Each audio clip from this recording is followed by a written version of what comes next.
I was born in the country on a farm in County Kilkenny, and both my parents would have been very interested in all aspects of Irish folklore. My father was a great reader, and he would have always read about the various stories, Irish history, but also storytelling. My mother was always involved in theatre and that kind of stuff, and she would have done stuff that we call recitations, which is little stories about events that would happen to people. One of the ones she used to tell was My First Confession. It's about a little boy's experience going into the priest and telling his first confession and how terrified he was. And she would have performed that on stage.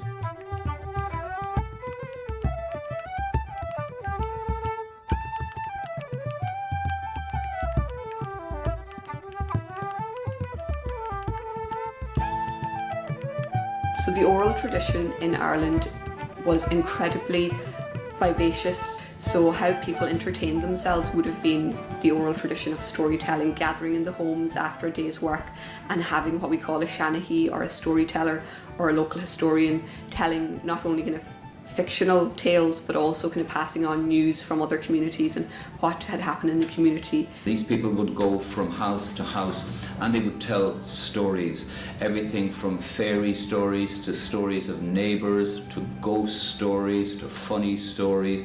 Stories of romance, stories of great battles. So you'd have entertainment, but you'd also have a very practical purpose of passing on social mores of what was right and what was wrong, and also giving guidance. So if someone is ill, what do you do?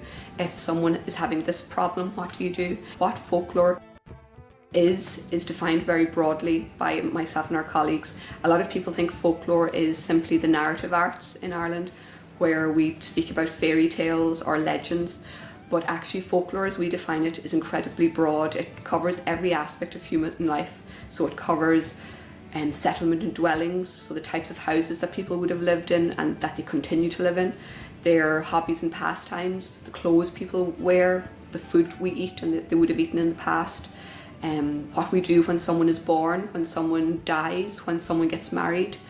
We have over 4,000 manuscript collections. We have 12,000 hours of audio material, 1,000 hours of video footage. We have 80,000 photographs and a wonderful collection of artworks. So each one, to my mind, is equally important because it helps build a picture of folk custom and folk tradition. So it's always hard to pinpoint your favourite or the most important, because together they form a very accurate picture of folk tradition and folk life in Ireland. We once lived in a small house up on the side of Knockkeeny Hill. In fact, I don't know, but the little house still stands there, roofless. The old ones are all He was going along the shore one day, this man, never thinking I had anything, this lovely girl sitting in on a stone in a good piece from the tide. And her combing out her hair, and her hair was shining like gold. Beautiful hair. And her combing it down and brushing it like that.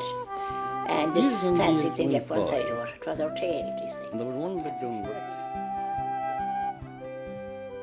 This country became independent in 1922, and the government of the day, they wanted to find out what were the ordinary Irish people, not the generals and the rich people and all of that, and the politicians of the past. They wanted to know about the ordinary people. So they set up a folklore project, and that's one of the most fascinating things.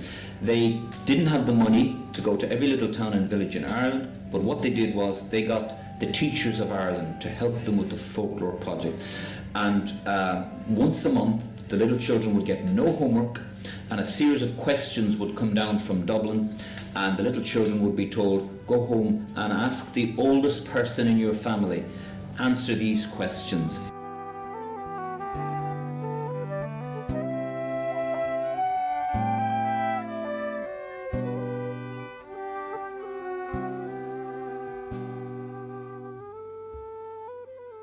Our storytelling is very rich because people were poor. They couldn't afford sometimes even musical instruments, but storytelling was what they did to entertain. So to share our particular, it's quite unique here, the particular situation of the Irish. So it's to share that with people. But I do it in a light-hearted way also, and try to make it entertaining, not just a sort of a history lecture or story after story after story. I bring in lots of other stuff.